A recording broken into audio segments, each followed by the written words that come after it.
রাজ্যের মুখ্যমন্ত্রী মাননীয়া মমতা বন্দ্যোপাধ্যায়ের অনুপ্রেরণায় সকল সংখ্যালঘু ছাত্রছাত্রীদের সিভিল সার্ভিস পরীক্ষার জন্য সম্পূর্ণ বিনামূল্যে কোচিং দেওয়া হবে।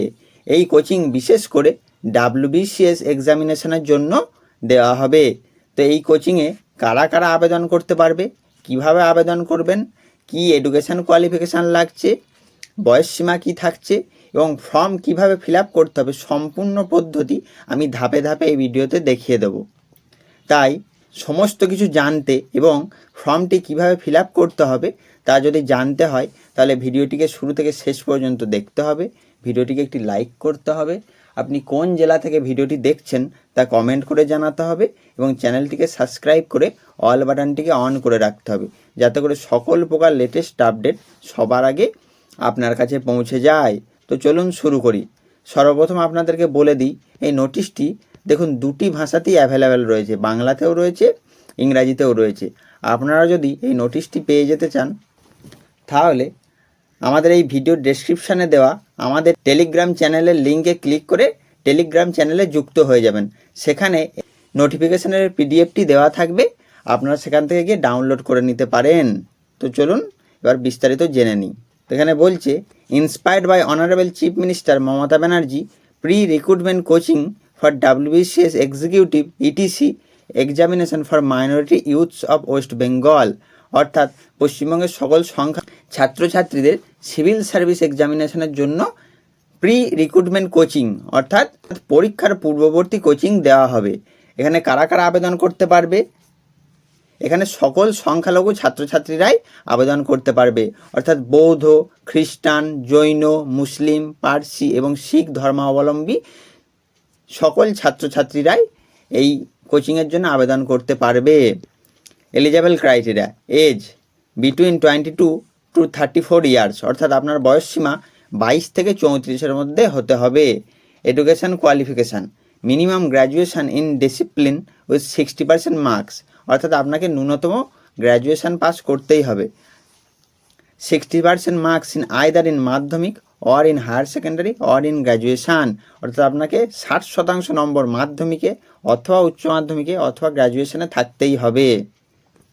চলুন তারপরে জেনে নিই। এখানে একটি বিশেষ দ্রষ্টব্য, সেটি হলো candidates who have undergone any coaching organized by the MA and ME department government of West Bengal are not eligible for to apply, অর্থাৎ যে সকল ছাত্রছাত্রীরা MA অর্থাৎ মাইনরিটি অ্যাফেয়ার্স অ্যান্ড ME অর্থাৎ মাদ্রাসা এডুকেশান, এই মাইনরিটি অ্যাফেয়ার্স এবং মাদ্রাসা এডুকেশানের কোনো কোচিংয়ে যদি আপনারা আগে থেকেই যুক্ত থাকেন অথবা কোচিং করে থাকেন তাহলে আপনারা কিন্তু এই কোচিংয়ের জন্য আবেদন করতে পারবেন না।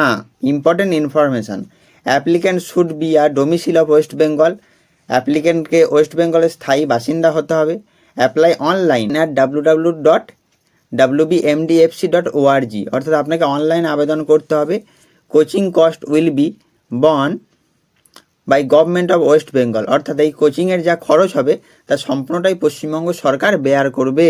Last date of receiving application, অর্থাৎ আবেদনের শেষ তারিখ 28 আগস্ট 2024।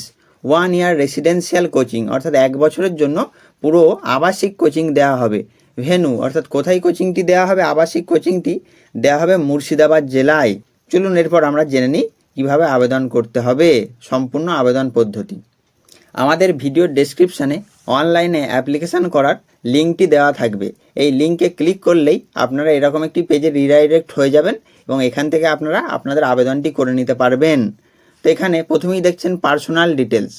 এখানে আপনারা আপনাদের পার্সোনাল ডিটেলস দিয়ে দেবেন। কিছু বেসিক ইনফরমেশান রয়েছে, যেমন নাম, বাবার নাম, গার্জেনের নাম, মায়ের নাম, date of birth, gender, caste, আপনারা ST SC না OBC সেটা দিয়ে দেবেন। তারপর mother tongue, religion, marital status, annual family income, আপনার বাৎসরিক পরিবারের আয় কত সেটি এখানে দিয়ে দেবেন। এপিক নাম্বার অর্থাৎ ভোটার কার্ডের নাম্বার, আধার নাম্বার অর্থাৎ আধার কার্ডের নাম্বারটা দিয়ে দেবেন। তারপর হচ্ছে অ্যাড্রেস, আপনারা আপনাদের ডিস্ট্রিক্ট দিয়ে দেবেন, সাব ডিস্ট্রিক্ট দিয়ে দেবেন, ব্লক দিয়ে দেবেন, মিউনিসিপ্যালিটি হলে মিউনিসিপ্যালিটি দিয়ে দেবেন, police station, post office, address অর্থাৎ এখানে আপনি আপনার ভিলেজের নেমটি দিয়ে দেবেন, পিনকোড দিয়ে দেবেন এবং যদি আপনার পার্মানেন্ট অ্যাড্রেস এবং প্রেজেন্ট অ্যাড্রেস সেম হয় তাহলে সেম অ্যাজ অ্যাবভ এই অপশানটিতে ক্লিক করবেন। তারপর হচ্ছে কন্ট্যাক্ট ডিটেলস, আপনি এখানে আপনার মোবাইল নাম্বারটি দিয়ে দেবেন। বাকি ইমেল অ্যাড্রেস এবং হোয়াটসঅ্যাপ নাম্বার না দিলেও চলবে। এখানে যে লেখাগুলির পাশে লাল রঙের মার্ক করা আছে সেইগুলি একমাত্র দিতেই হবে, বাকিগুলো না দিলেও চলবে। তারপর হচ্ছে ফাইল অ্যাটাচমেন্ট, আপনাকে কোন কোন তথ্য আপলোড করতে হবে সেটা হচ্ছে এপিক আর ভোটার কার্ড ফ্রন্ট পেজ, অর্থাৎ ভোটার কার্ডের ফ্রন্ট পেজটাকে আপনাকে আপলোড করে দিতে হবে। Voter card back page, voter কার্ডের ব্যাক পেজটাকে আপনাকে আপলোড করে দিতে হবে। আধার কার্ড ফ্রন্ট পেজ, আধার কার্ডের ফ্রন্ট পেজ আপনাকে আপলোড করে দিতে হবে। আধার কার্ড ব্যাক পেজ অর্থাৎ আধার কার্ডের ব্যাক পেজ অর্থাৎ পিছনের সাইডের অংশটিকেও আপলোড করে দিতে হবে। এজ প্রুফ হিসেবে আপনারা আপনাদের মাধ্যমিকের অ্যাডমিট কার্ড দিয়ে দিতে পারেন, বা বার্থ সার্টিফিকেট থাকলে বার্থ সার্টিফিকেট দিয়ে দিতে পারেন। হাইস্ট কোয়ালিফিকেশান সার্টিফিকেট অর্থাৎ আপনার সর্বোচ্চ কী ডিগ্রি রয়েছে সেটা, এই গ্র্যাজুয়েশান হলে গ্র্যাজুয়েশান দিয়ে দেবেন, অথবা মাস্টার্স হলে মাস্টার্সের সার্টিফিকেট দিয়ে দেবেন।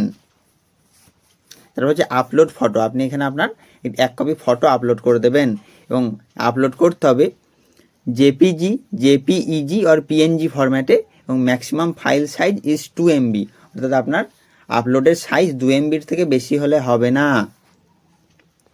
তারপর হচ্ছে আদার ডিটেলস, এখানে বলছে whether suffering from any chronic disease, if yes please specify, অর্থাৎ আপনি কি কোনো বিশেষ রোগে আক্রান্ত, যদি হয়ে থাকেন তাহলে সেটা এখানে দিয়ে দিতে হবে যে আপনি কোন রোগে আক্রান্ত, বা ডিটেলসটা আপনাকে এখানে দিয়ে দিতে হবে। তারপর হচ্ছে whether undergone any coaching or training arrange by WBMDFC or other wings of MA or ME department or government organization, if yes please specify, অর্থাৎ আপনি যদি মাদ্রাসা এডুকেশন এবং মাইনরিটি অ্যাফেয়ার্সের গভর্নমেন্ট পরিচালিত কোনো কোচিং যদি করছেন এখন, তাহলে তার ডিটেলসটি এখানে দিয়ে দেবেন। Are you pursuing any studies at present, আপনি কি বর্তমানে কোনো কোর্সে পড়াশোনা করছেন, ইফ ইয়েস প্লিজ স্পেসিফাই, যদি করে থাকেন তাহলে তার ডিটেলসটি দিয়ে দেবেন। ধরুন আপনি গ্র্যাজুয়েশান কমপ্লিট করে ফেলেছেন, এখন মাস্টার্স করছেন, তাহলে এখানে ইয়েস লিখে আপনার মাস্টার্সটা লিখে দিতে হবে। তারপর হচ্ছে এডুকেশান কোয়ালিফিকেশান, এখানে আপনি আপনার মাধ্যমিক, উচ্চ মাধ্যমিক, গ্র্যাজুয়েশান, পোস্ট গ্র্যাজুয়েশান অর্থাৎ MA, তার বোর্ড অথবা ইউনিভার্সিটির নামটি দিয়ে দেবেন, কোন স্ট্রিমে পড়াশোনা করেছেন সেটা দিয়ে দেবেন, কত সালে পাস করেছেন সেটা দিয়ে দেবেন, এবং কত মার্কস পেয়েছেন সেটা দিয়ে দেবেন। তারপর সাবমিট করে দিলেই আপনাদের ফর্ম ফিল আপ সম্পূর্ণ হবে। তো এই ছিল আজকের ভিডিওটি ভালো লাগলে বন্ধুদের মধ্যে শেয়ার করে দেবেন। ধন্যবাদ।